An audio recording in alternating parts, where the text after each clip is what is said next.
Hi, I'm Chef Gail Sokol and welcome to my kitchen. Today it's all about chocolate cake. And if you know anything about me, if you've subscribed for a while, you know I love chocolate and I love chocolate cake. So we're going to be making a black forest chocolate cake. Yeah, it sounds a little like holiday-ish or heavy for going into spring. I don't think so because I don't see spring now. I see winter and winds, and we all need a little pick-me-up. So I'd like a chocolate cake, and I have never made you my Black Forest chocolate cake with Kirschwasser, which is cherry brandy, and it's spectacular. So before we get started, you know what I'm going to ask you. I'd like you to click that notification button because I want you to become a subscriber. I don't want you to miss any of my tips or videos because I put a lot of really interesting baking science in that's really simple, but good knowledge to have, right? So Black Forest cherry cake, we are going to start with mise en place, getting things ready in their place.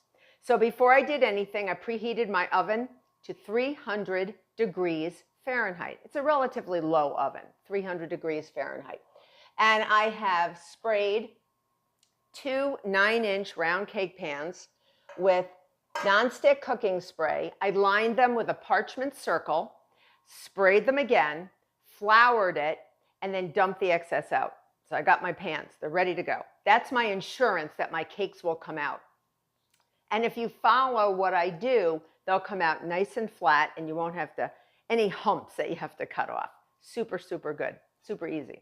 So the next thing I did was I took 3/4 of a cup plus 2 tablespoons of semi-sweet chocolate chips, just high quality chocolate chips. And I added 1 cup plus 2 tablespoons of hot brewed coffee. And I put those together so that the chocolate would melt, and they're pretty melted.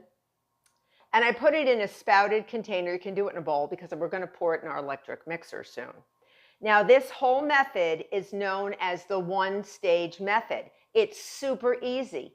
And it's also known as the dumping method, but one stage sounds so much better, right? You know, just sounds so much more classy. So basically, it's all our liquid ingredients are going to go in the electric mixing bowl, and all our dry ingredients are going to get added in. It's just very easy dumping. You're dumping the dry into the wet, and then you're baking it. It is the moistest cake you'll ever have in your life, the most tender with the teeniest little crumb.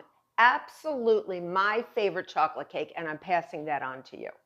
All right, so we're allowing this to melt and get sort of jiggy with itself there.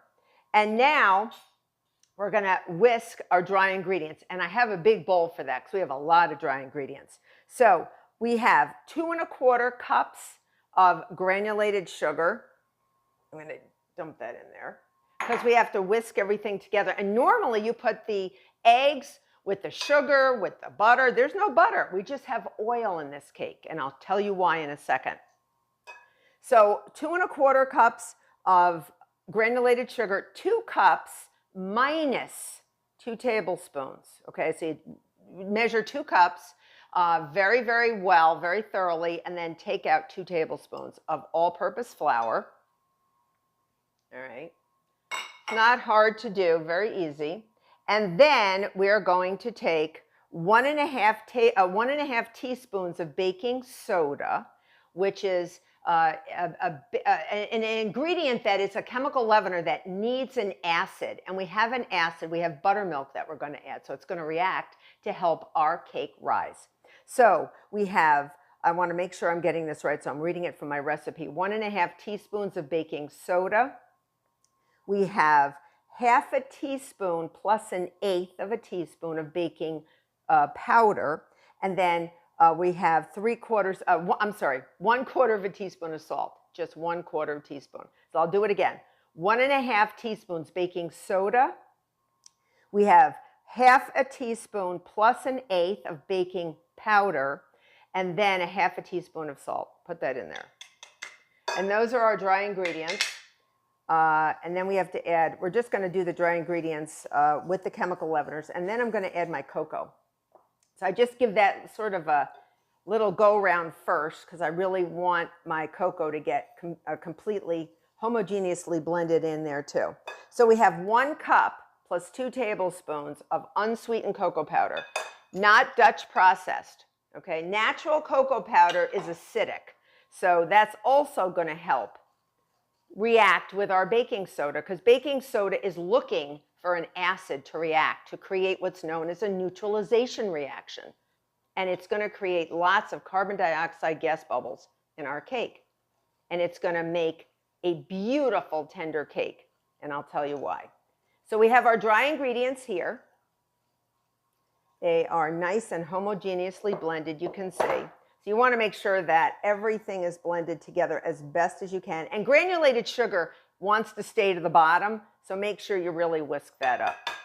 And then I'm putting a big spoon in there because I'm going to be adding it into our ingredients in a little while.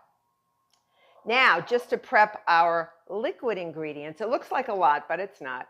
So we have our chocolate and our brewed coffee. I'm leaving that on the side. Here I have taken buttermilk, well shaken buttermilk. You want to shake it up in the bottle because sometimes it settles.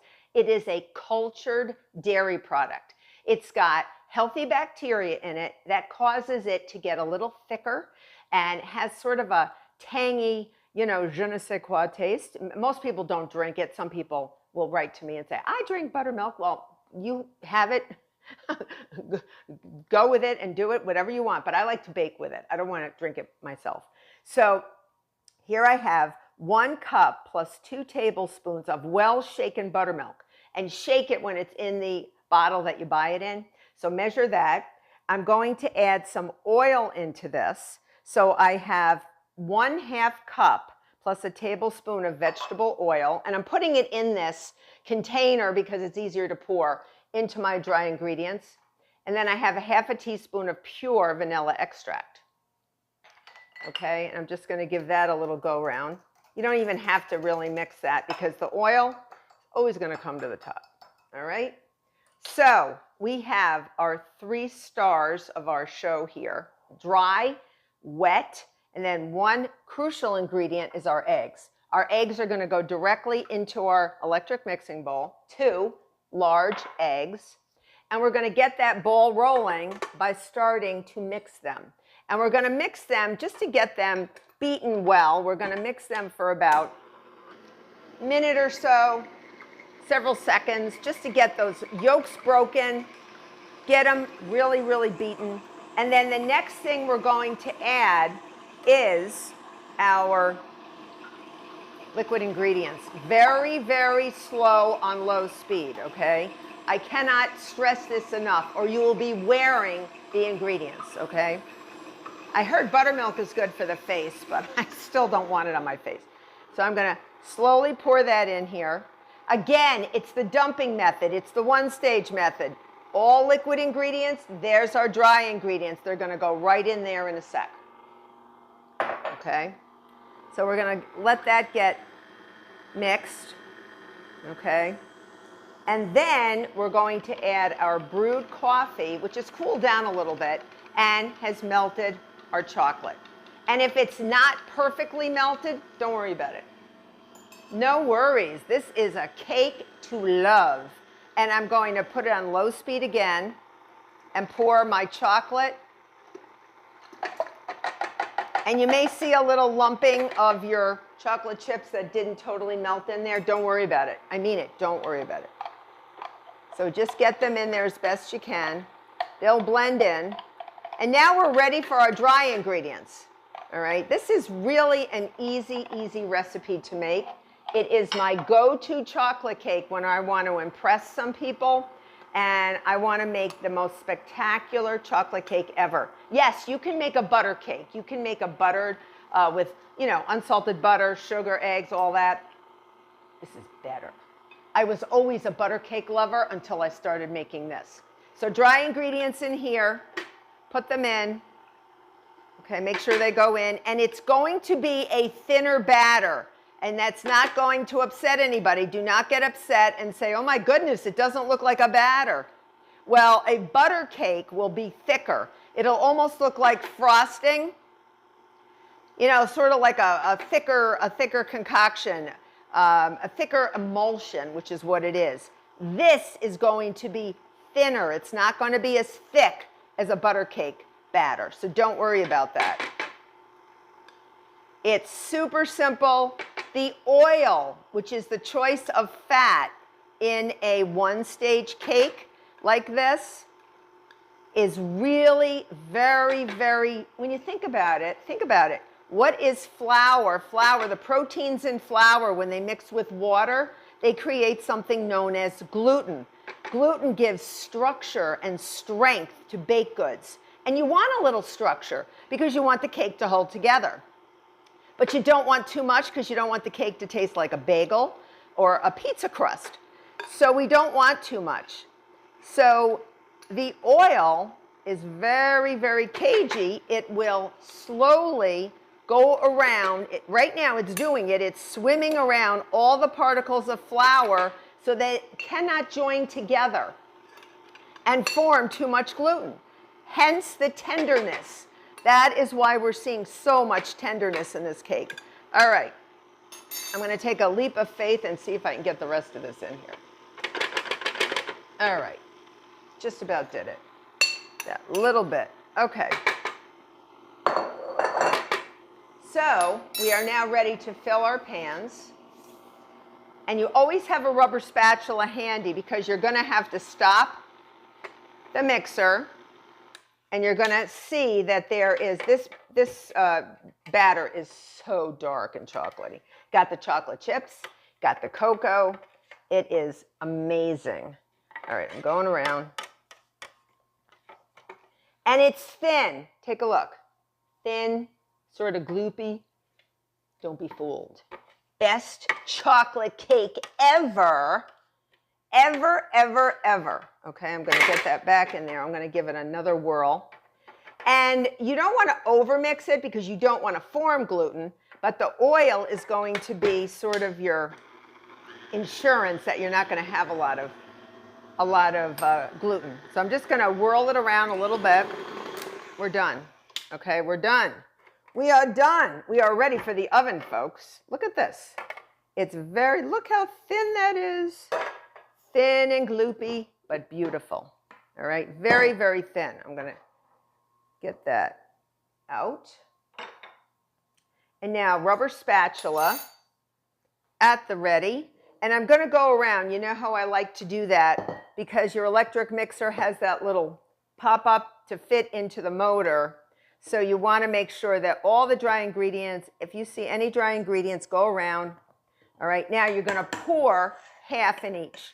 Just eyeball it.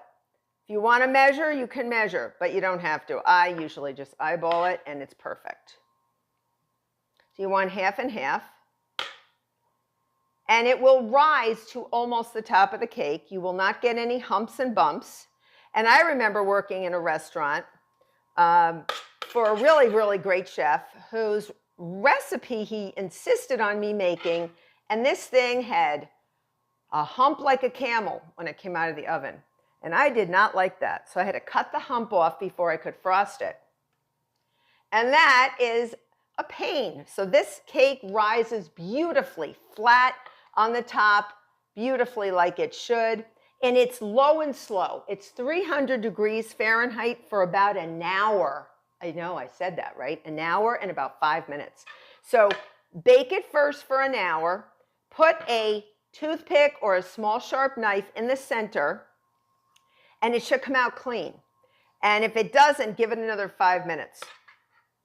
Give it another 5 minutes, and then take it out, and we're going to let it cool until it's barely warm, and then we're going to put it out on cardboard cake circles that are covered with foil. That's what I like to do before I get them ready to frost. But right now, we are going to put these in the oven. Make sure when they're in the oven, they're canted a little bit. You know what that means? They're just angled a little from each other, and they don't touch. You don't want your cake pans to touch because the heat from the oven can't go in between and bake evenly. You're getting a lot of incredible tips here today, folks, so pay attention.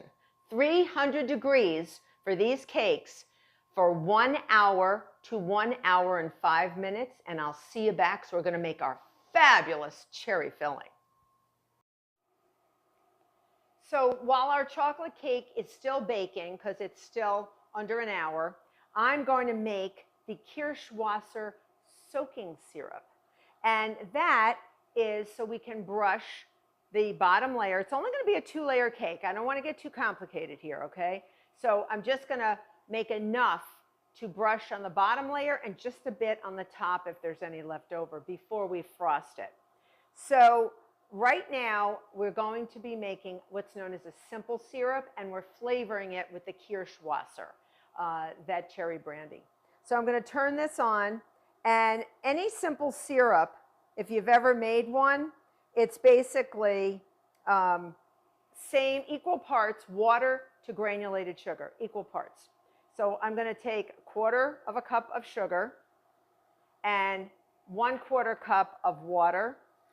And the whole point here is you just whisk it. It's a liquid, it's just a whisk it, and all you're doing is you are basically bringing the water to a boil and dissolving the sugar crystals. That's it. You only keep it on the heat for like 1 minute, and then you take it off. And we are going to add Kirschwasser, 2 tablespoons of Kirschwasser to it. And I'm going to basically only whisk in the Kirschwasser after it gets off the heat, because otherwise what would happen? It's alcohol, it's going to evaporate. So we're turning it on right now so it comes to a boil, and you're going to whisk it or just sort of take your pan and swirl, almost like you're making a caramel with sugar and water, only this is a lot more water. Again, equal parts, 1/4 cup of sugar, 1/4 cup of water. You want to make more, just double the sugar, 1/2 cup of sugar, 1/2 cup of water. And you can actually see it'll turn more clear when the sugar crystals dissolve. You won't see them on the bottom of the pan. So make sure you swirl, and you actually can see, so swirl it, and you can see the crystals dissolve, because as the heat gets higher, and it will come to a boil, so you want to boil it for about a minute. So I'm going to get my hot mitt so I can put my soaking syrup down. And this is just to brush on each layer so that it actually tastes like a Black Forest cake. And a Black Forest cake is a German cake that uses cherry brandy. And it's supposed to be tasting of this Kirschwasser. All right, so now I see no sugar crystals at all. It's boiling a little bit. I see nothing. It's not reducing. This is not something to reduce. It's just very, very, dissolved. So I take my 2 tablespoons, and it's clear.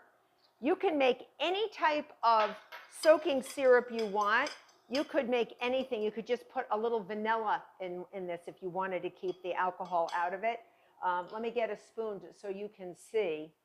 This is actually totally clear, and you're just going to use it. This would stay in the refrigerator, and probably even out of the refrigerator with all the sugar in it, for probably a couple weeks, even up to a month in the fridge. So if you wanted to coat a sponge cake and soak it a little bit so it's a little bit less tough, because some sponge cakes can be tough, we are just going to use a little bit on our chocolate cake just to moisten it, even though it's going to be very moist. And we're just going to give it that little taste of our Kirschwasser. So I'm going to pour it now into a little bowl, and I'm just going to let it hang out. All right, until I'm ready. And then what you do is you take a pastry brush, dip it in, and you just go over the cake. Okay, multiple times over the cake. And you don't want to soak the cake to the point where it actually falls apart, because we want to frost it, we want to hold it together, but you do want a little flavor in those layers. So the chocolate and the Kirschwasser and that cherry filling, oh, yum, yum, yum.